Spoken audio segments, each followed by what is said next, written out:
사실 언뜻 보기에 정부 3.0 하면 많은 사람들이 어디에 포커스를 두냐면 3.0에 포커스를 두는 거예요. 근데 실질적으로 중요한 것은 정부예요. 여러분 전자정부 할 때 전자정부에서 중요한 포인트는 뭡니까? 한번 생각해 보세요. 전자정부 이렇게 하잖아요. 전자정부면 어느 쪽에 포인트가 있는 거예요? 많은 사람은 전자에 포인트가 있다고 생각하는 거예요. 그렇지 않습니다. 내가 해답을 드렸는데도 지금 거꾸로 가는 거야. 어? 정부가 중요한 거예요. 정부가. 정부 3.0, 3.0이 중요한 게 아니라 정부가 중요한 거예요. 문제는 뭐냐? 전자정부에서 전자라는 것은 정부를 어떻게 하겠다는 수단이라는 거죠. 전자가 목표가 아니라는 거예요. 정부 3.0 경우도 마찬가지예요. 3.0이 목표가 아니라 3.0에 담긴 철학이나 사상이나 그 내용이 정부를 내가 어떻게 만들어 가야겠다라는 내용을 도와주는 수단인 거예요. 그 수단을 3.0이라고 지금 표현했을 뿐이죠. 그죠? 그러면 자, 다 같이 생각해 봅시다. 그렇다면 우리가 원하는 정부는 어떤 모습이어야 될까? 내가 대한민국 국민으로서 원하는 정부는 뭘까? 이 부분에 대해서 누구나 다 다른 생각을 가지고 계실 수 있어요. 대통령은 과연 뭘 생각을 했는지, 이번 정부는 대한민국의 정부를 어떤 형으로 만들고 싶고 이끌어 가려고 하는지 그거에 대한 강의가 정부 3.0에 대한 강의의 핵심인 거예요. 이 부분이. 그래서 나는 그런 정부 원치 않다. 괜찮아요. 정부 4.0 만드세요. 나중에. 나는 여러분한테 이 자리에서 요청드리는 것은 일단은 정부 3.0이 뭐구나라는 것을 이해를 먼저 하시라는 거예요. 그리고 나서 그렇게 하려고 하다 보니까 이런 문제가 있더라. 이런 한계가 있더라. 말씀해 주세요. 그래야지 정부 3.0이 진화를 하고 그 다음에 더 나은 정부로 나갈 수 있는 발판이 될 수 있다는 거. 그래서 이 점에 대해서 먼저 말씀을 드리고 시작을 하도록 하십시다. 두 가지 질문을 먼저 드릴게요. 여러분 한번 생각해 보세요. 정부가 왜 필요한지. 정부가 왜 필요한지 한번 생각해 보세요. 여러분들 지금 정부에서 일하지 않습니까? 자치단체 정부니까. 그죠? 자치단체에서 녹을 먹고 계시는 거예요. 근데 한 번 정도 생각해야 돼. 정부가 왜 필요한가? 자치단체 존재 이유가 뭔가에 대해서 한번 생각해 보시라는 거예요. 지금 이 순간에. 아직 대답을 하지 마세요. 내가 요청 드릴 때 대답을 하시는 거야. 그다음 두 번째는 과연 행정이라는 거, 정부라는 것은 화석인지 생물인지 한번 생각해 보세요. 화석인지 생물인지.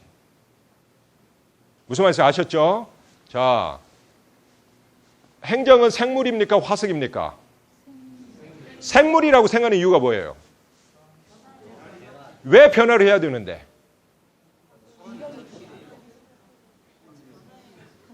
워워 하면 안 들려요, 저한테. 주어에서 수어까지를 확실하게 해주세요. 또 그러니까 대답을 안 해. 우리 김은주 씨가 그래 센스가 있어. 지금 여기가 환경이 나오는 거야. 이게 재밌는 게 뭐냐면요. 정부를 포함한 유기체. 사람도 유기체잖아요. 그죠? 그래서 유기체가 살아가는 방식이 여러 가지가 있습니다. 그중 하나가 개방체제예요. 그러니까 우리는 우리 스스로가 개방체제로 이야기하는 거예요. 왜? 우리는 끊임없이 환경과의 상호작용을 통해서 우리가 성장하고 있는 거예요. 조직도 똑같은 거예요. 그래서 여기에 정부가 이렇게 있으면은 정부를 둘러싸고 있는 환경이 이렇게 있는 거예요. 그죠? 이 환경은 끊임없이 정부에 영향을 미치고 정부 역시도 환경에 환류를 합니다. 근데 환경이 변하면은 정부는 변해야 정부가 어떻게 되는 거예요? 사는 거예요. 좀 어려운 말로 표현하면은 정부는 환경의 함수관계가 될 수 있다는 펑션이라는 거죠. 이렇게 되는 거예요. 따라서 정부 3.0이 이유 없이 등장하는 게 아니라 변화하는 환경에 정부가 적응하는 한 모습으로 볼 수가 있다는 거. 먼저 그걸 생각해 보세요. 그래서 행정은 화석이다, 생물이다. 생물이라는 거예요. 생물이라는 거. 자, 한번 보세요. 이게 과학자들이 생각하는 인간의 그 과학기술의 발달의 모습들이에요. 2045년 라이프 사이언스 그런 그 컨퍼런스가 있었어요. 그러니까 2045년 우리가 사는 모습은 뭘까에 대해서 이제 이야기하는데 이미 그 컨퍼런스에서 발표한 내용 중에 뭐냐면은 나와 똑같은 아바타가 그때는 있다는 거예요. 그래서 내 영혼을 얘한테 집어넣어 줄 수가 있다는 거야. 그러니까 우리는 죽어도 나는 살아있는 거예요, 영혼적으로. 골치 아픈 시대가 오는 거지. 골치 아픈 시대가. 그러니까 이런 시대로 끊임없이 된다는 거야. 그러면서 정보화 사회는 두 가지의 커다란 그 흐름이 있습니다. 하나는 긍정론이고 하나는 비관론이에요. 그죠? 여러분이 잘 아는 벨이라든가 엘빈 터플러라든가 나이스빗이라든가 이런 친구들은 긍정적인 정보 사유가 진행이 되면 인간의 삶의 질이 높아질 거라고 생각하는 거야. 그런데 가스텔이라든가 슐러라든가 이런 학자들은 비관론이에요. 정보 사회가 진행되면 진행될수록 우리가 지금 느끼고 있는 인간의 그런 격차들, 계급 간의 격차들, 사회적 괴리 이런 문제가 더 심각해질 거라고 이야기하는 거예요. 이 심각한 표현이 이른바 1984년에 조지 오웰이 이야기했었던 감시사회까지도 될 수가 있는 거죠. 빅브라더라고 하는. 그런데 하여튼 이 그림에서 나타나려고 하는 건 뭐냐면은 우리가 처해 있는 상황은 예측 불가능할 정도로 변한다는 거예요. 예측 불가능 정도로. 자, 그러면 이 포인트에서 우리가 생각할 건 뭐냐? 그렇다면 대한민국은 지금 어느 모습으로 가고 뭐가 대한민국의 미래로서 등장하고 있느냐 이 소리예요. 대한민국에 처해 있는 중요한 문제는 뭘까? 이걸 한번 생각해 보십시다.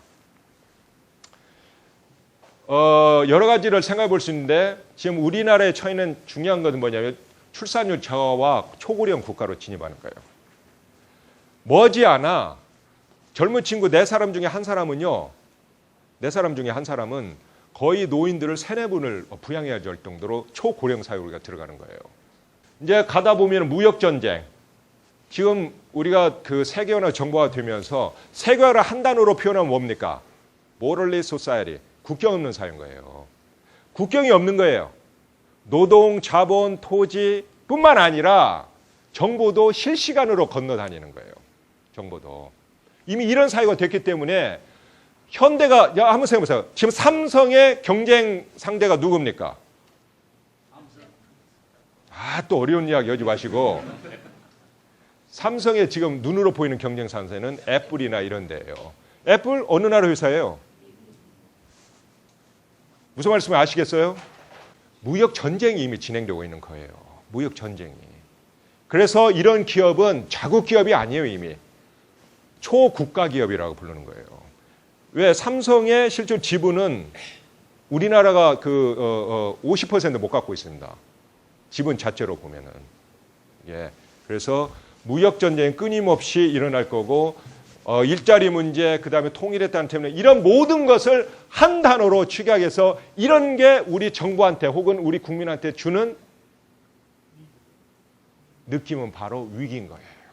자, 그런데 이런 환경 속에서도 대한민국이 가지고 있는 역량은 어느 정도 되나 한번 보십시다. 대한민국만 보십시다.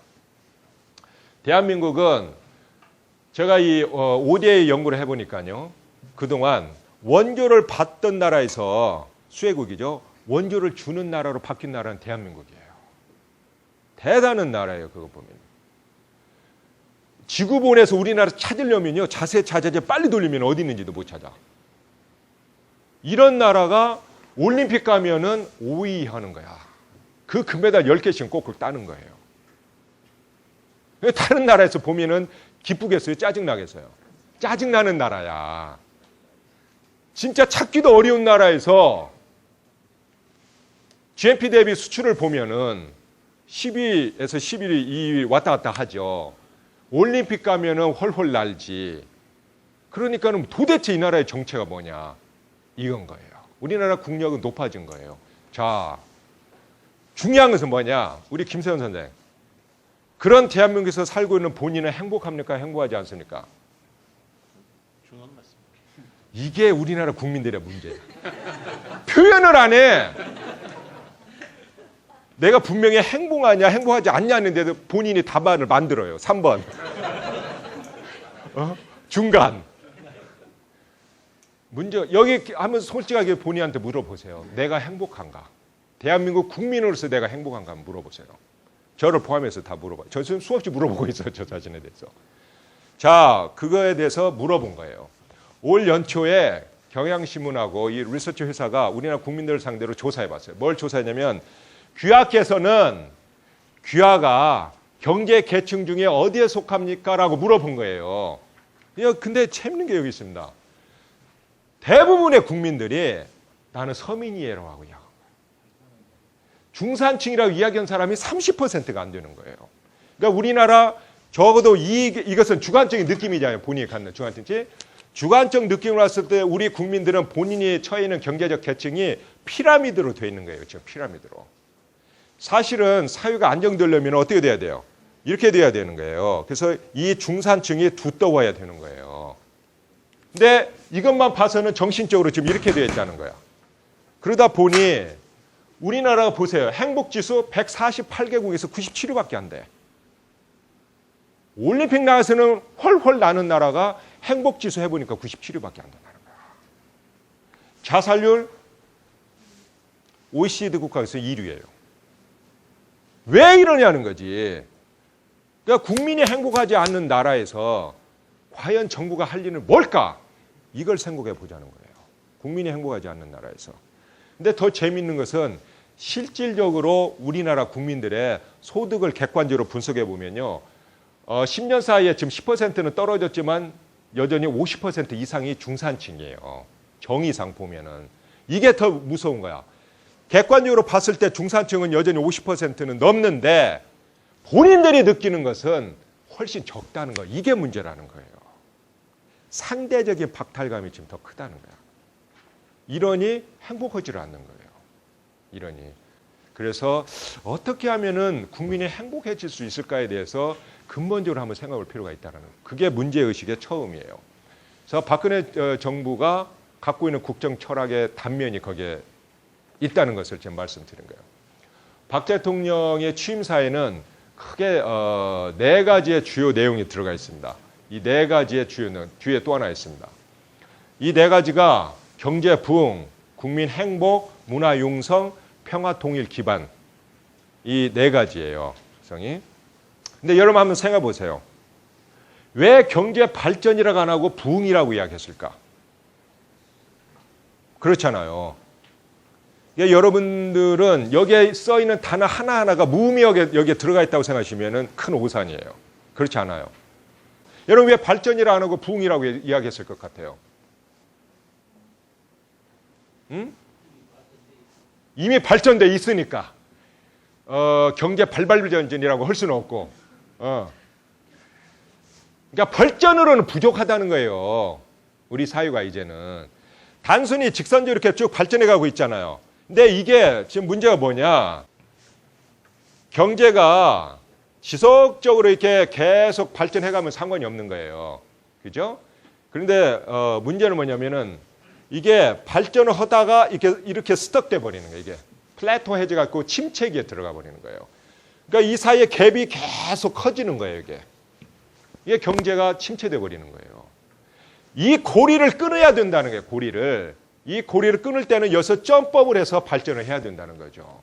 이건 발전이 아니라 이런 것이 바로 뭐냐? 부흥이라는 거예요.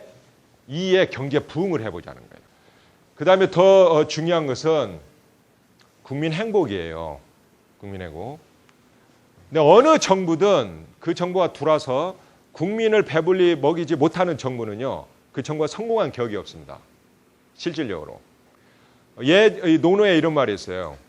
이 논어를 읽어보시면요. 공자가 천하를 주유를 해요. 주유를 하는데 그때 어느 나라를 딱 들어가요. 들어가는데 이 나라가 윤리가 완전히 땅에 떨어져 있고 백성들의 좀도둑이 들끓는 거야. 그러니까 왕이 물어봐요. 내가 해야 될 도리가 뭡니까? 그때 공자가 이야기한 거예요. 왕이 해야 될 최하의, 그러니까 최하의 기본적인 일은 백성을 배불리 먹이는 겁니다. 그거였어요. 그거 지금 이야기로 하면 뭡니까? 그게 경제인 거예요. 경제. 그러니까 백성이 배불리 먹지를 못하면은 뭐가 생긴다? 윤리가 없어진다고 이야기했던 거예요. 여러분 집도 보세요. 먹고 살기 힘들면요, 윤리가 무너져 버리는 거예요. 윤리가 무너지는 거예요. 그래서 국민 행복이 기본적으로 전제되려면은 경제 부흥이 있어야 된다는 거고, 또 하나, 여러분이 행복을 생각할 때는요, 양이 중요합니까? 질이 중요합니까? 질이 중요한 거예요. 질이 중요한 거예요. 그 질적인 삶의 모습을 추구하는 것들이 어디에 나냐면 문화로 표현이 되는 거예요. 문화로 표현이 되는 거예요. 여러분 생각해 보세요. 누구는 100만 원짜리 티켓을 가지고 콘서트를 보러 가는 사람이 있는가 하면은, 누구는 5천 원짜리 티켓을 갖고 가서도 보기가 어렵다면은, 지역 간에, 계층 간에, 개인 간에 존재하는 문화적인 격차를 어떻게 해소할 수 있겠냐고. 우리나라 DNA처럼 평등의식이 강한 민족인데, 나는 못하는데 저 사람은 한다? 내 행복하지 않는 거예요, 절대. 그게 그래서 문화도 같이 공유할 수 있게 융성해야 된다는 거야. 문화도. 그리고 마지막으로 그와 같은 것이 제대로 구현되기 위해서는 기본적으로 뭐다? 안보가 확실히 박혀 있어야 된다는 거예요. 그러니까 안보를 기반으로 하지 않는 문화 융성이나 경제 부흥 또는 국민 행복은 현실적으로 어렵다라는 것이 적어도 박근혜 정부의 비전이고 국정 철학이라는 거예요. 그래서 결국은 박근혜 정부는 국민 행복을 국정 운영의 최고 목표로 삼고, 그다음에 개개인의 성취가 국가 발전의 동력이 될 수 있는 그와 같은 희망의 새 시대를 여는 거, 이게 바로 박근혜 정부가 추구하는 비전이라고 말씀드릴 수 있고, 자, 그 정도 하고 정부 3.0에 대해서 간단히 좀 말씀드리겠습니다. 우리 정부의 현주소라고 제가 말씀드렸는데, 실질적으로 정부가 끊임없이 정부 개혁을 해왔어요, 지금까지. YS 때 정부 쇄신위원회 만들어서 행정쇄신했습니다. 노무현 정부 정부혁신지방분권위원회 만들었어요. 박근혜 정부에 들어오면서 그동안 그러면은 우리가 그렇게 많은 행정혁신과 정부 개혁을 해왔는데 과연 뭐가 문제일까? 우리의 위치는 뭐냐? 라는 거 한번 생각해 보자는 거예요. 국민의 기대 수준은 높아지는데 정부의 대응 능력은 한계가 있다는 거예요. 그래서 부처 간, 민관의 협치에 의한 개인 맞춤형 서비스를 제공하려고 노력은 했지만 충분하지 못했다는 거예요. 왜? 정부 입장에서 일을 했기 때문에 그렇다는 거예요. 정부 입장에서. 자, 보세요. 우리 김세훈 씨가 집에 딱 들어갔더니 와이프가 등 좀 긁으라고 그래. 그러니까는 알았어 하고 긁어줬어요. 와이프가 짜증내. 왜 짜증내요? 제대로 원하는 곳에 안 긁어줘서 그러는 거야. 그러니까는 와이프는 지금 가운데가 간지러운 거예요. 근데 이 양반은 습관적으로 본인이 오른쪽이 간지러워. 가면서 그냥 오른쪽을 긁어주고 간 거야. 와이프가 짜증나는 거야. 그거 하나 제대로 못 긁냐고. 왜? 하고 물어보니까 가운데야 이렇게 이야기하는 거야. 제 말씀 이해 가세요? 그러니까 일하고 욕먹는 거예요. 공무원들 굉장히 열심히 일하십니다. 실질적으로 28도 되는 데서 일하기가 쉽지가 않아요. 함에도 불구하고 공무원이라고 하는 그런 상징적 의미와 가치 때문에 열심히들 하시는 거야. 근데 그 일한 만큼 과연 국민들한테 환영을 받느냐, 나는 이 부분에 대해서 지금 말씀을 드리는 거예요. 일한 만큼 국민들이 자치단체를 신뢰하고 정부를 신뢰하느냐 이 소리예요. 불행하게도 그렇지 못하다는데 문제가 있는 거야. 불행하게도. 그 다음 또 하나는 뭐냐, 이거 부처 간의 칸막이 현상. 제가 전문 용어를 쓴다면요, 미안하지만 나와바리 싸움이 일어나는 거예요. 자기 영역이에요. 표준 말로 한다면 자기 영역. 지금 대부분의 문제는요, 다부처 문제인 거예요. 지금 대부분의 문제는 다수 부서의 문제예요. 그 기관 안에서. 함에도 불구하고 이건 내 영역, 내 일이라고 딱 쥐고 앉아가지고 협의하자고 하면 안 해줘. 뭔 배짱이 그런 배짱이 있는지 모르겠어. 안 해줘요. 우리는 그와 같은 문제를 사악한 문제라고 불러요. 학술적으로. 위키 프로블럼스라고 불러요. 사악한 문제야. 다부처, 그 다음에 다수 기관이 협력해서 해결할 수 있는 문제들이 지금 급격하게 늘어나고 있는데, 내 사고방식은 여전히 옛날 시간. 내 영역, 내 일. 문제가 해결이 안 되는 거예요. 그래서 그게 왜냐하면 결국은 뭐로구냐, 정부 불신과 정책 실패로 연결이 돼요. 결국은 실패하는 거예요. 여러분, 정책 실패의 개념이 뭡니까? 여러분, 정책 왜 만드세요? 문제가 있으니까 만드는 거 아니에요. 그죠? 정책이 성공했다는 것은 해결해야 될 문제가 해결됐다는 뜻인 거예요. 그러니까 정책이 실패했다는 뭡니까? 해결해야 될 문제가 해결이 안 된 거예요. 무슨 말인지 알겠어요? 다른 말로 표현하면 효과가 발생하지 않았다는 뜻이에요. 또 다른 말로 표현하면 정책 목표가 달성되지 않았다는 뜻이에요. 이 세 개가 다 같은 의미예요. 실질적으로. 왜 그러면 문제가 해결이 안 되냐? 같이 협력해야 될 사악한 문제들이 지금 다루고 있는데 이게 내 문제라고 내가 끌고 앉아가지고 나 혼자 해결하려고 하니 되겠습니까? 그러니까 정책 실패가 많아지는 거지. 결국은. 그런 것이 쌓이다 보니까 국민들이 짜증이 많아지는 거야. 믿을 수 있는 사람이 아무도 없다고 생각하는 거예요. 정부가 뭔 일하면은 속 시원하게 뭘 뚫어줄 줄 알았는데 보니까는 뭐 하세월이야. 다음에 오세요. 아, 협조하는데 저쪽에서 안 해줘요. 이런 식의 이야기를 하고 있으니 짜증이 날 수밖에 없는 거죠. 그죠? 그래서 여러분이 그 혹시라도 140대 국정과제를 보셨는지 모르겠는데 국정과제 그 4개 영역이 아래에 그 기반과제라고 있습니다. 그 기반과제 100 중에 하나가 바로 추진 134번. 4번이 국민중심 서비스 정부 3.0 구현이라고 되어 있습니다. 그래서 이 서비스 정부 3.0의 핵심이 공공정보 개방, 소통, 맞춤형 서비스, 그다음에 새로운 공중문화 창달 이런 걸로 지금 되어 있습니다. 그리고 135번이 세종시로 지금 일부 이전했지 않습니까? 그래서 세종시와 그다음에 광화문, 그다음 과천청사, 그다음에 자치단체 간의 원활한 의사소통이 필요하다 해서 이런 부분이 지금 135번으로 되어 있습니다. 그다음에 3월 16일 날 처음으로 장창한 워크숍을 하셨어요. 그다음에 18일 날 수석 비서관 회의에서도 그 공통적인 말씀을 하셨고 어제 3.0 비전 선포식 있지 않습니까? 근데 그 자리에서도 강하게 이 말을 반복해서 하셨어요.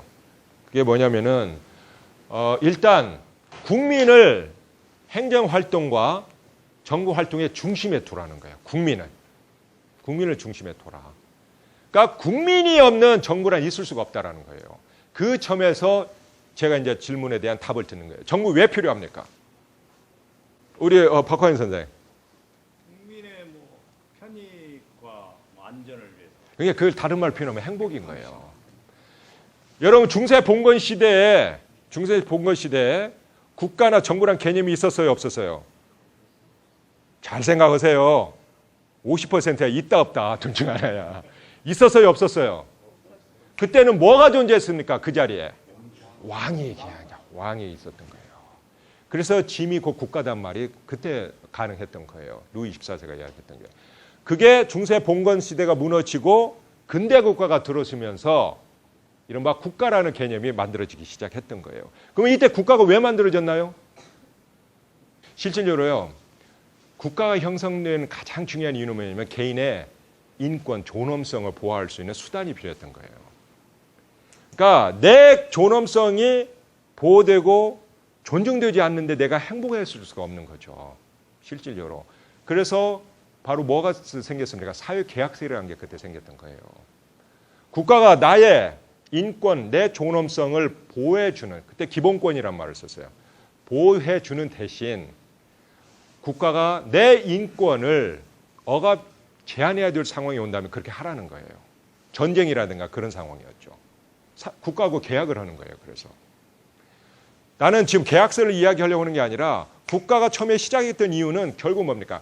개인적 실체로서 우리들 스스로의 삶의 행복을 보호받기 위해서 국가가 생긴 거죠. 그죠? 자, 그러면 그게 변했느냐 안 변했다는 거지. 지금까지 그게 쭉 이어져 왔었다는 거예요. 지금도 마찬가지라는 거야. 지금도. 그런 입장으로서 봤을 때 수요자인 국민 입장에서 여러분들이 일을 하지 않고 내 입장에서 일을 했다면은 그 결과로 국민이 자치단체 주민들이 행복하지 않았다면은 누구 책임이에요, 이게? 여러분 책임인 거예요. 여러분 책임인 거예요. 이게. 그래서 그 부분에 대해서 분명하게 인식을 해보자는 거예요. 그 부분에 대해서. 두 번째, 부처 이기주의, 기관 이기주의, 부서 이기주의를 극복하지 않고서는 절대적으로 그런 사악한 문제들을 해결할 수 없습니다. 절대적으로 해결이 안 돼요. 근데 여기서 더 중요한 건 뭐냐면요. 이거예요. 이 부분에 대해서는 뒤에서도 약간 이야기가 나올 때. 여기서 안 나오나? 뭐냐면요. 대통령이 5월 말 국무회의 때 그런 말씀하셨어요. 그 5월 말 국무회의에서 국정과제 140개가 확정이 됐습니다. 4대 국정 방해도 확정이 됐어요. 기조도. 그러면서 이런 말씀하셨어요. 장 차관께서 가만히 앉아서 과제들이 진행되는 것만 보지 마시고 현장을 돌아다녀 보세요. 현장 행정. 그죠? 그리고 강조한 뭐 있냐면은 그동안 관행적으로 해왔던 구태의한 방식으로 문제를 꼭 해결하려고 하지 마시고 다양한 방식을 생각해 보세요. 그 전주 수석 회의에서 이런 말씀하셨어요. 그래서 무슨 일만 하라고 하면은 예산 부족합니다, 인력 부족합니다 그러는데 예산 주고 인력 준다면은 일 못할 사람 누가 있느냐는 거예요. 똑같은 예산이나 주어진 인력 하에서 일을 챙기는 기관이 있더라는 거예요. 챙기는 사람들이 있고 아이디어를 생각해 보라는 거죠. 실질적으로 아이디어를. 왜 관행적으로 자꾸 문제를 보려고 그러냐 이거야. 내가 자발적으로 일을 하려고 하는 마음가짐이 돼 있어서 벽돌을 한 장 한 장 쌓는 마음으로 일을 해야지 정부 3.0을 통한 행정혁신이 이루어지는 거지 마지못해 일을 한다면 결국은 실패한다는 거예요. 여러분이 혹시 그런 마음을 가지신다면 정권이 아무리 바뀌어도 여러분의 존재의 그 무게는 클 거라는 거죠. 그 부분은. 그래서 그리고 하나가 정책 과정을 공개하고 공유하라는 거예요. 왜 정부가 하는 일을 자꾸 숨기느냐는 거예요. 왜? 실질적으로 저 이야기는요. 우리가 전통적으로 알아왔던 막스 베버 이후로 알아왔던 관료제에 일어나고 굉장히 배치되는 이야기예요.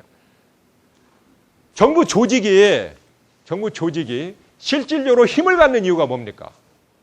뭘 갖고 있기 때문에 그래요? 정보를 갖고 있기 때문에 그런 거예요. 정보를 갖고 있기 때문에. 근데 이걸 공개하자는 거예요. 뷰로크라시에서 관료제가 힘을 갖는 것은 뭐냐면 전문성은 뭡니까? 정보인 거예요. 지식이고. 내가 그걸 끌고 있는 거예요. 그래서 부처 이기주의가 자꾸 생기는 거예요. 근데 이걸 공개하라는 거예요. 국민들한테. 여러분 막혀있는 사유는 뭐가 많아집니까? 유언비어가 많아지는 거예요. 막혀있는 사유는 유언비어가 많아지는 거예요. 유언비어는 건전한 그 생태계를 파괴하는 거예요. 진짜. 그래서 알려주라는 거예요. 그래서 여러분 스스로가 지방자치에서 지금 일어나고 있는 여러 가지 정책들, 정부가 왜 이 일을 어떻게 해야 되는가를 알려주라는 거지. 자치단체 주민들한테. 그래서 주민들이 내 세금이 왜 이렇게 사용되는 거를 알아야 되는 거 아니에요. 그건 자치단체 주민들의 권리인 거예요. 그 부분은. 왜 그분들의 권리를 빼앗냐고. 그렇죠? 그래서 알려주라는 거야. 그래서 국정비전하고 연결시켜서 보면은요. 이 네 개가 지금 중요한 네 개 그 축으로 형성되어 있지 않습니까? 그 안에 신뢰받는 정부, 그다음에 신뢰받는 정부를 만들어서 정부 3.0이라고는 행정개혁의 청사진이 그려지는 겁니다. 그럼 이 행정개혁의 비전 체계를 보면은 전략이 세 개예요. 투명한 정부를 만들고 서비스 정부를 만들고 유능한 정부를 만드는 거예요. 그리고 이런 것들 전략을 공유하는 가치들이 개방, 공유, 소통, 협력이라고 하는 전략들이에요. 아니, 그 가치들입니다. 이런 것들은 전부 뭡니까? 나누자는 거예요. 나누자는 겁니다. 기본적으로. 함께 하자는 거예요. 그래서 이미 한 2, 3년 전부터 민간 부분에 묻는 거면 오픈 이노베이션이라는 말을 많이 써요. 개방 혁신이라는 말은. 그래서 우리 선생님들이 가끔 쓰시는 단어, 크라우드 소싱이라는 거. 바로 그런 거예요. 아이디어를 크라우드 이렇게 모아는 게 여러 사람들로부터. 그 다 그런 개념인 거예요. 그래서 정부 3.0 개념은 여러 가지인데 이건 제가 만들어 놓은 개념이에요. 근데 그 정부 3.0 기본 계획도 이렇게 유사하게 들어가 있습니다. 보면 정보통신 기술을 기반으로 일단 정부 내부적으로 그러니까 부처 간이라든지 그렇지 않은 부서 간 또는 정부와 민간 사이에 개방, 공유, 소통, 협력이라고 하는 가치를 공유하면서 뭘 하냐냐. 공공정보를 활용하자는 거예요. 그래서 결국 어떻게 하냐면 맞춤형 서비스를 제공하는 사람 중심 서비스 정부가 정부 3.0이라는 거예요. 정부 3.0보다 사람 중심 서비스 정부라는 거예요. 3.0의 키워드는 뭐다? 사람이라는 거예요. 그리고 사람이 원하는 맞춤형 서비스라는 거예요. 이걸 주기 위해서 뭘 해야 된다? 부처 간의 협업을 해야 된다는 거. 이 맞춤형 서비스를 하기 위해서 국민들이 뭘 원하는가를 인지하고 그래야 된다는 거예요. 그래서 국민이 활용하게 할 수 있게끔 정부가 뭘 하는 걸 알려주라는 거예요. 먼저. 그래서 정부 3.0 핵심은 키워드는 뭐다? 사람. 정부 3.0 키워드는 뭐다? 사람. 사람이 뭐? 서비스. 그래서 국민들이 원하는 서비스를 맞춤형으로 주자. 이거예요. 행정개혁, 정부 운영의 패러다임을 바꾸자는 거예요. 그래서 정부 혁신의 지향점으로 여러분이 생각하셔야 돼요. 일하는 방식 바꾸자는 거예요. 국민과 정부와의 관계 바꾸자는 거예요. 자, 유능한 정부는 뭐냐? 이겁니다. 똑똑하고 전문 있으면 다 했는데 정책 문제를 잘 해결해서 국민과 기업에게 최고의 서비스를 제공해 주는 정부가. 이게 유능한 정부야. 무능한 정부란 일은 열심히 하는데 성과가 없어. 돌아버리는 거지. 그다음 더 중요한 거. 문제가 있는데 그 근본을 해결하려고 하는 게 아니라 임기응변식으로 주먹구구식으로 그때만 하고 적당히 넘어가려고. 적당주의가 유능한 정부를 막습니다. 똑같은 정책 문제가 반복적으로 지자체에서 일어난다면 그거는 뭔가 근본적인 문제가 있다는 거예요. 그러면 그걸 근본적으로 해결해 줘야죠. 그게 유능한 정부라는 거예요. 그걸 문제는 잘 해결하지도 못하면서 더 악화시켜. 이런 것들을 바꾸려고 하는 게 바로 유능한 정부가 되는 거예요. 이 유능한 정부가 되는 가장 지름길을 뭐라고 지금 정부 3.0에서 이야기하냐면은 부처 간의 칸막이 없어지는 거예요. 이게 내 일이라는 그런 영역 싸움 하지 말라는 거예요. 그 부분을. 그 다음에 투명한 정부. 투명한 정부는 아까 이야기했듯이 민간에게 적극적으로 정부가 가지고 있는 정책, 그 정보, 정책관을 공개해서 국민과 소통하라는 거예요. 소통하라는. 그러니까 여러분 여기서 한 가지 중요한 게 있습니다. 투명한 정부에서 정보를 공개하라고 그러니까 정보를 제공하는 것으로 끝나려고 그러는 거예요. 그렇지 않아요, 절대. 이게 라이프 사이클, 생애 주기로 정보 공개가 이루어져야 되는 거예요. 정보를 공개하는 목적은 뭡니까? 공개가 목적입니까? 활용이 목적입니까? 활용의 목적인 거예요. 활용의 목적인 거예요. 정부가 착각해서는 안 되는 게, 지자체가 착각해서는 안 되는 게 뭐냐니까? 아, 정부 3.1에서 정보 공개하라고 그러네. 그러니까 데이터셋 딱 해가지고 그냥 공개해서 우리 다 했어요. 뭐가 발생하는데 그래서. 그렇잖아요. 공개된 정보를 지자체 주민들이나 지자체나 민간 단체들이 활용해서 뭔가 새로운 부가가치를 창출하는 거, 거기까지 가야 되는 거예요. 거기까지 가야 되는 겁니다. 만약에 공개는 해놨으니까 여러분이 알아서 하세요. 그건 일방적인 정부의 그동안의 행정 편의주의하고 똑같은 거예요. 정보를 산출하고, 그죠? 그 다음에 축적 관리하고, 공개하고, 그 다음에 뭐가 와야 돼요? 활용이 와야 된다는 거지. 이게 라이프 사이클로 연결이 돼야 된다는 거예요. 사회과학에는 정답이 있다 없다. 사회과학에서는 진리란 뭐냐? 사회적으로 합의하는 것이 진리가 되는 거예요. 사회과학에서는. 나는 내가 갑자기 여러분한테 그 이야기를 하는 것은 아까 증거 기반 정책 결정이라고 이야기했잖아요. 그죠? 우리가 증거 기반 정책 결정을 이해한다는 것은 정책 결정에 뭘 높이려고 그런다? 합리성을 높이려고 하는 거예요. 합리성을 높이려고 하는 거예요. 이 합리성을 높이기 위해서 간단한 추측이나 주관적인 생각이나 감정이나 이런 것이 아니라 객관적으로 존재하는 실체를 기반으로 해서 정책을 체계적으로 만들어 가겠다는 거예요. 근데 그 실체가 바로 뭐냐? 증거인 거죠. 그 증거는 여러 형태가 있는데 그중 하나가 기초 데이터들이 증거인 거예요. 그 다음에 정책 평가 보고서, 정책 분석 결과, 기존의 연구들의 그 요약, 이게 전부 증거예요. 실제로 보면은. 근데 선생님들이 모든 사법 할 때마다 그렇게 하느냐? 그렇게 하지 않다는 거야. 그 다음에 더 중요한 거. 기초자료 내가 뭐 하나 딱 보면요. 그게 전부인 줄 안다는 거야. 근데 그렇지 않아요. 그 비슷한 주제와 관련된 기초자료는 엄청나게 많습니다. 그 엄청나게 많은 기초자료를 내가 수집해서 분석을 못하니까 적당히 몇 개만 보고 그냥 끝내버리는 거예요. 그 수집해서 분석할 수 있는 그런 능력을 갖추자는 게 바로 뭐냐면은 빅데이터를 활용하자는 거예요. 그 다음에 부처 간의 이해가 상충되는 높은 수준의 그런 조정 과제들이 있어요. 그걸 조정 과제라고 부릅니다. 국무총리실에서는. 그게 대표적인 게 ODA 과제예요.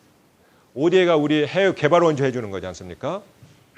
ODA에 관련해서 지금 가장 첨예하게 대립하는 기관이 외교부와 기재부예요.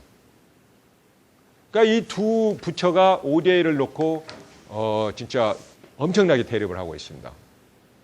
그래서 ODA와 관련된 집행기관들이 굉장히 힘들 수밖에 없는 거죠. 시범적으로 지금 조정 과제로 선정해 놨어요. 그 다음에 다문화 이 정책 같은 경우도요, 굉장히 다양합니다. 보건복지부 들어와 있죠. 여가부 들어와 있죠. 지자체 들어와 있죠. 이게 내가 어제 듣기로 이게 한 7, 8개 기관이 엮어져 있더라고요. 근데 이 7, 8개 기관이 서로 자기 일만 챙기다 보니까 결국은 다문화 정책으로서 혜택을 받아야 될 다문화 가족들이 혜택을 못 받는 거예요. 국민들이 짜증나는 거죠. 나는 국민을 짜증나게 해주지 말라는 거야. 그러면 이런 일이 실질적으로 앞으로 가능하겠냐? 가능해요. 왜? 이미 부분적으로 일어나고 있습니다. 협업과 관련돼서 보면요, 이미 다른 나라에서 위키 기반으로 해가지고 협업을 하고 있어요. 서로들. 그러니까 캐나다 같은 경우 GCPDA 같은 데 보면 그 GCPDA 안에서 자기들이 협업을 해요. 보면은. 그 다음에 미국 같은 경우 govloop.com이라고 해요. 룹이 통로 이야기잖아요. 전부 통로라는 거야. 협업을 이미 이렇게 위키 기반을 하고 있다는 거예요. 우리 선생님들한테 여쭤보는 게 내 자치단체는 과연 부서 간의 협업이 이루어질 수 있도록 시스템이 되어 있는가 한번 보세요. 저런 위키 기반으로 해가지고 서로 자유롭게 토론하고 그 다음에 아이디어 만들어가고 민간단체하고 서로 이야기할 수 있고 이런 것들이. 그 다음에 공공정보 활용과 관련돼서 첫 발자국을 끄는 사람이 바로 누굽니까? 오바마 대통령이잖아요. 그죠? 오바마가 대통령이 되면서 정부를 민주적으로 만들어야겠다. 민주적 만드는 핵심이 투명하게 만들어라는 거야. 정부를 어떻게 투명하게 만드냐? 정부가 가지고 있는 데이터 다 공개하라는 거예요. 데이터 다 공개하라는 거예요. 그래서 미국 했던 게 바로 data.gov라고 하는 포털을 만든 거예요. 그래서 그 이후에 호주든 영국이든 캐나다든 전부 이 data.gov를 다 만들었어요. 우리나라에 있어요. korea.data.go.kr. 우리나라도 만들어 놨습니다. 2년 전인가 만들어 놨어요. 그래서 그걸 더 강화시키겠다는 거죠. 그와 같은 것을 전제로 해서 행정협업과 관련돼서 제가 간단하게 말씀을 드릴게요. 실질적으로 행정협업이 중요하게 될 수 있을 게 뭐냐면 그 이전에 우리가 노무현 정부 때 행정개혁의 이론적인 틀은 뭐였냐면 신공공관리였어요. New Public Management라고 하는 신공공관리였어요. 성과 중심으로. 그죠? 결과 있는 행정을 하자는 거예요. 그걸 하다 보니까 책임 운영 기관으로 나눠서 하고 정책과 집행을 나눠서 이렇게 만들고 막 그랬습니다. 전문성도. 맞아 해보니까 실제로 결과가 없더라는 거예요. 정부 운영이. 그래서 요즘 나오는 것이 뭐냐 신공공관리라는 거예요. 신공공관리. 그러니까 누구 입장에서 국민의 입장에서 문제를 해결할 수 있는 신공공관리가 필요한데 이 신공공관리에서 내세우는 중요한 수단이 뭐냐면 기관과 협업이에요.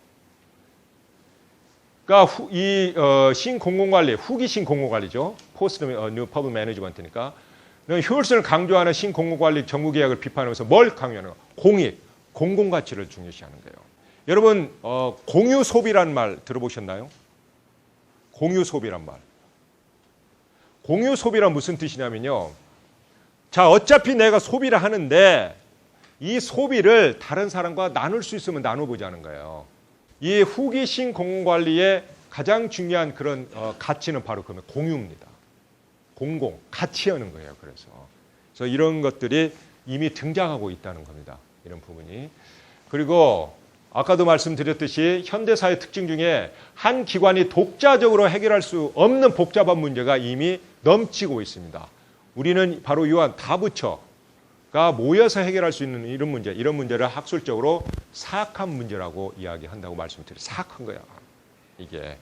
그래서 부처 간의 협력에 대한 범정부적 관심은 이미 바람직한 현상이 됐어요. 여러분들도 이미 그러잖아요. TF 만들자. 왜 TF 만드세요? 나 혼자 하지. 왜 TF 만드세요?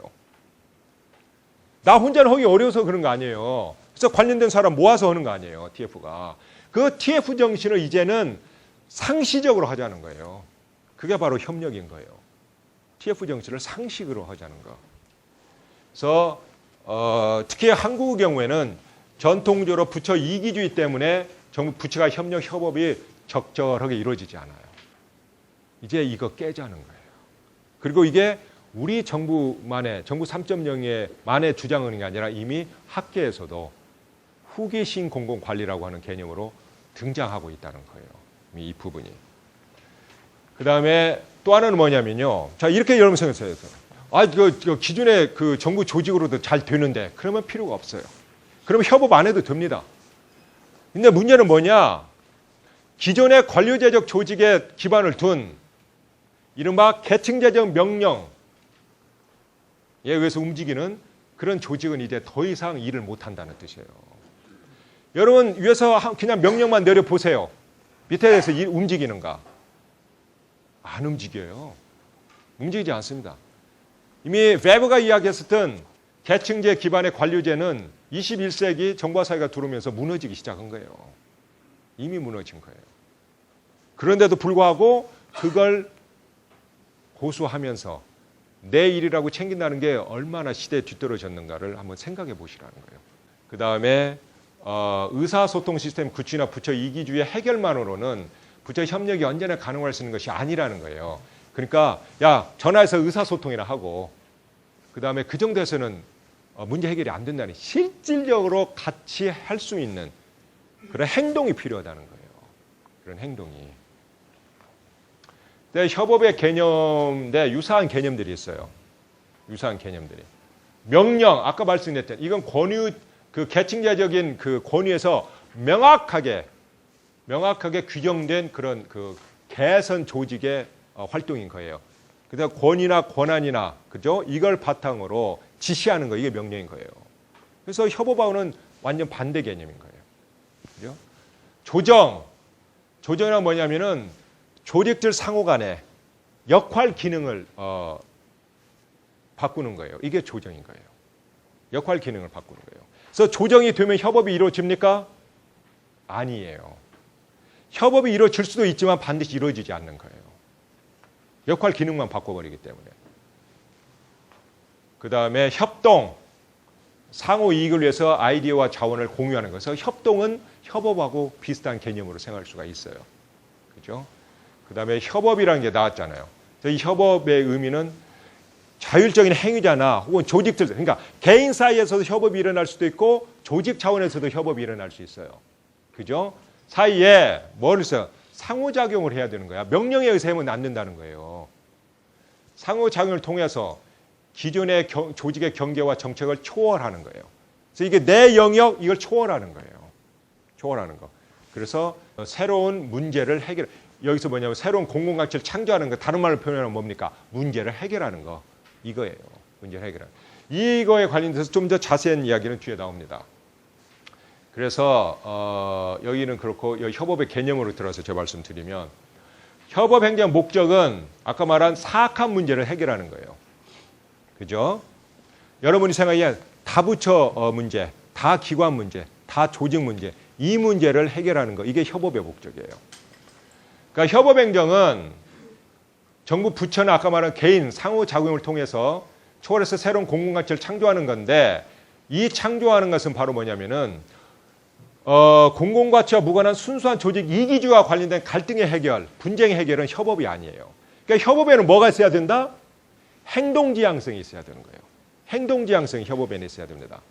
그러니까 예를 들어서 전라도와 전라북도가 협업을 한다 할 때 협업에는 전라북도와 전라남도가 가지고 있는 정보 공유, 인사교류, 자원 공유, 그 다음에 함께 일을 처리하는 거. 뭐를 위해서? 협업에는 반드시 뭐가 있어야 된다? 이 목적이 있어야 된다는 거예요. 이 목적이 있어요. 그래서 실천지향성을 띠야 되는 거예요. 그게 다른 말로 행동지향성이에요. 공공가치, 다른 말로 문제 해결하는 거하고 무관하게 그냥 조직 이기주의나 갈등의 해결을 위해서 분쟁 조정하는 거, 이게 협업이냐? 그건 협업 행령 아니라는 거예요. 그것은 단순히 그냥 조정하는 거지, 분쟁 해결하는 거죠. 협업이라는 아까도 말씀드렸듯이 목적이 있다는, 그 목적이 뭡니까? 공공가치를 새로 만드는 거예요. 여기서 공공가치를 새로 만드는 게 뭡니까? 문제를 해결하는 거예요. 문제를 해결하는 거. 이 문제를 해결하려고 하는 그런 실천지향성을 띠면서 부처 간의 경계를 뛰어넘는 조직 간의 혹은 개인 간의 정보나 인사나 그렇지 않으면 관련 여러 가지 교류가 이루어지는 거. 이게 협업인 거예요. 협업이란 바로 그런 실천 지향성을 갖고 있어야 된다는 거예요. 그래서 단순한 의사소통의 이상이라는 거예요. 무슨 말인지 아시겠죠? 그래서 그런 의사소통 이상으로 해서 부처 간의 정보 공유도 협약 이것이 상호작용하는데 비공식적으로도 이루어질 수가 있어요. 무슨 뜻이냐면 이거예요. 자, 전라북도와 전라남도 사이에 정보 공유 MOU를 맺었다고 해요. 그죠? 근데 이 MOU를 맺었는데 동시에 우리 전라북도에 계신 분하고 전라남도 계신 분이 사적으로도 친해. 그러니까 서로들 공적인 MOU를 통해서 오가는 정보 교류 위에 다른 정보도 공유할 수가 있는 거예요. 이것도 협업이 일어날 수 있는 한 모습이라는 거예요. 그래서 협업은 그와 같은 실천 지향성을 띠어야 된다는 거예요. 실천 지향성을. 그래서 협업의 장점에 대해서 제가 말씀드릴게요. 공동의 정책 결정과 공동의 프로그램을 같이 운영할 수가 있는 거예요. 협업을 하다 보면. 야, 우리 부서하고 같이 이렇게 프로그램 하자. 별도로 하지 말고. 그래서 지금 국조실에서 협업과제라고 해서 170개인가 160개를 뽑아놨어요. 협업과제를. 전 중앙부처 협업을 하라고 하는 협업과제가. 그다음에 행안부에서도 우리 지자체한테 협업과제 발굴해서 올려보내라고 해가지고 제가 지금 들어보니까 한 500~600개 과제가 올라왔다 그러더라고요. 그다음 더 중요한 건 뭐냐면요. 이 협업을 하다 보면요. 이거예요. 창발성이에요. 그러니까 나 혼자 입안을 한다 하면은 인터넷 뒤져서 자료 찾아보고 기존에 어떤 사업이 있었나 물어보고 이거 담당한 사람한테 전화해서 물어보는 거 이외에 여러분들이 생각할 수 있는 아이디어가 뭐가 있냐고. 그런데 이 관련된 부처 사람들하고 이렇게 이야기를 해보면요. 그 부처 입장에서 생각지도 못한 의견들을 내는 거예요. 아, 그럴 수도 있겠네. 바로 이거예요. 그 과정에서 때로는 의견 충돌이 있을 수 있습니다. 하지만 그 의견 충돌을 서로 무마시키고 만들어가는 거. 그게 협업의 묘미인 거예요. 그 자체가. 그래서 여러분이 막연히 협업한다니까 그냥 가서 내 이야기 하는 거 아니라는 거죠. 거기에서 내가 배우는 것가 많고 그게 바로 뭐로 연결이 되냐면은 바로 역량 구축하고도 연결이 된다는 거예요. 조직 간의 협업 체계를 만들어야 될 거 아닙니까? 그죠? 근데 그 협업 체계에 대한 관리를 해야 되는 거예요. 무엇보다 가장 중요한 게 자, 개인 간의 협업이 되고 조직 간의 협업이 되려면 무슨 채널이 만들어져야 되는 거예요? 의사소통 채널이 만들어져야 돼요. 전라북도하고 전라남도, 강원도하고 충청도. 자, 협업하자 했어요. 근데 협업하는데 연락할 수 있는 방법이 없어. 채널이 없는 거예요. 이미 협업이 시작할 수도 없는 거예요. 그래서 여기 되어 있죠. 의사소통 채널이 되어 있어야 된다. 또 하나, 조직 간 협업을 성공적으로 유지하기 위해서는 조직 간 업무를 정교하게 조율하고 조정해야 돼요. 이 일을 같이 하자고 그랬는데 자, 그럼 그쪽에서 할 수 있는 일 하세요. 우리 할게. 어떻게 하냐고 그 일을. 그죠?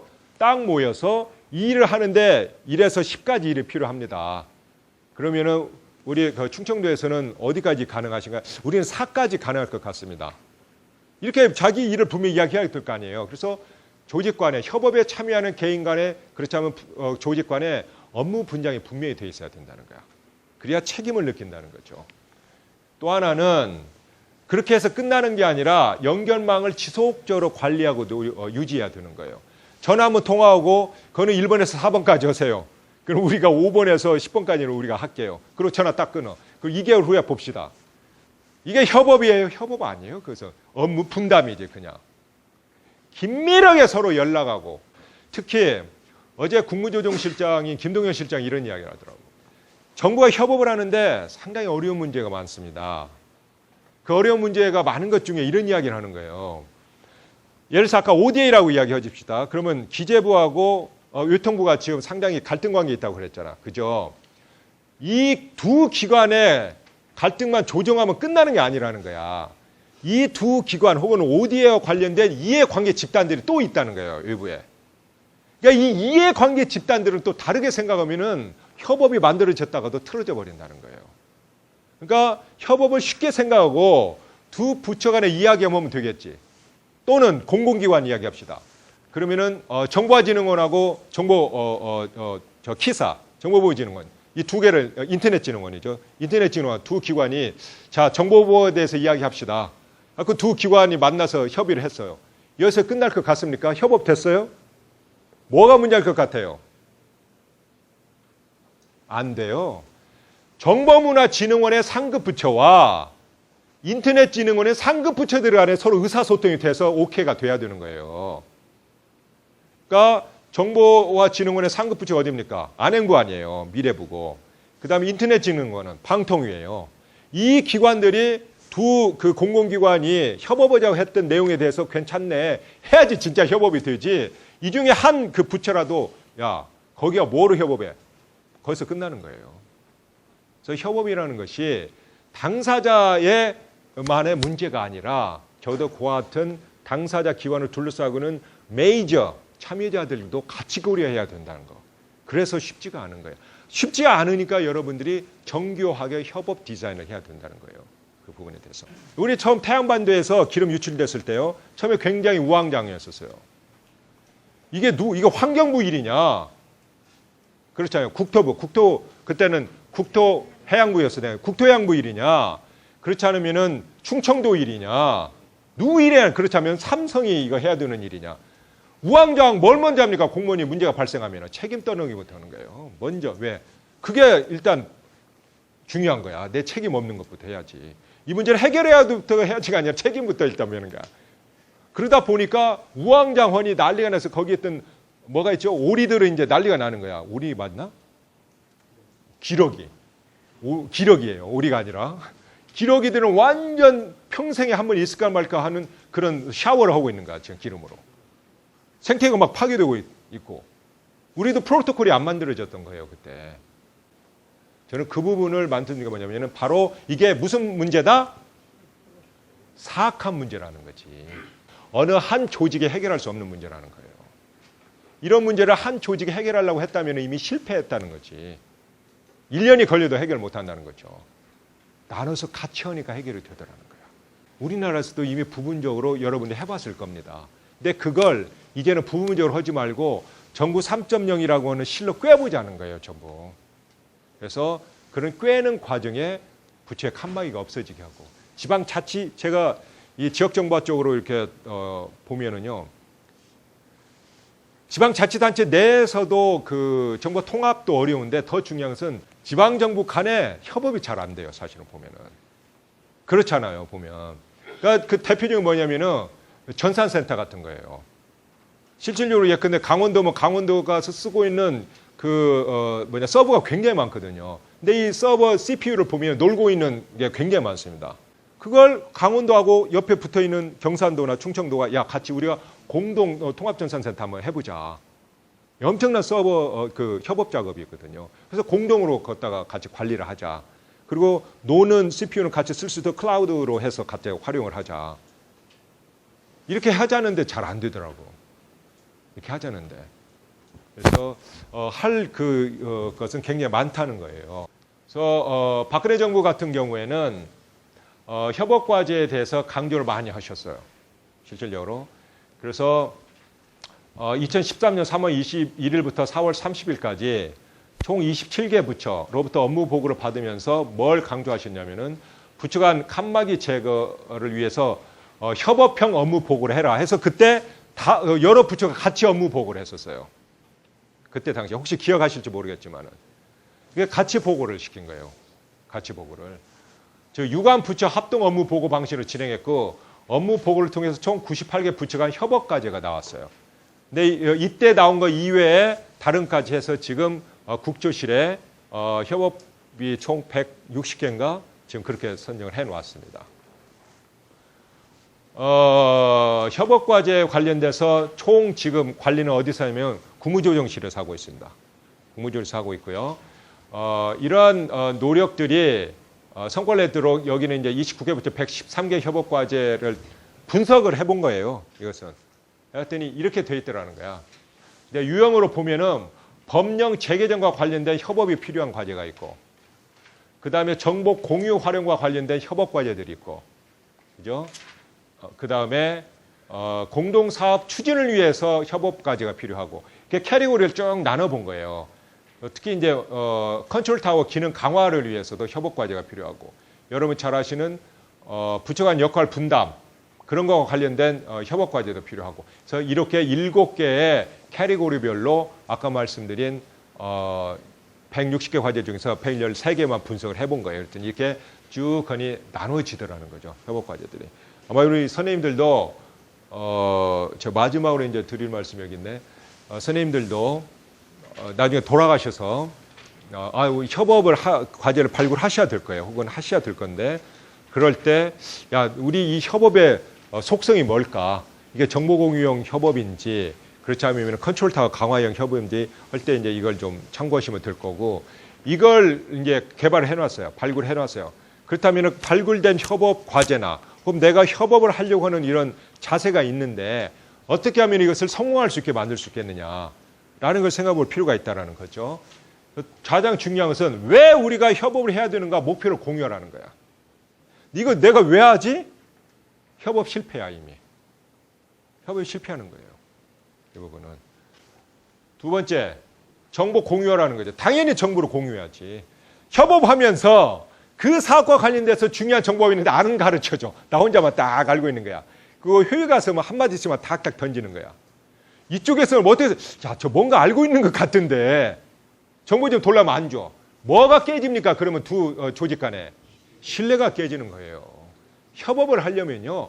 오픈 마인디드 돼서 공유를 해야 되는 거예요. 오픈 마인디드가 돼서. 그다음에 아까도 말씀드렸듯이 서로 믿지 않으면 협업 안 됩니다. 절대 믿지 않으면 협업이 안 돼요.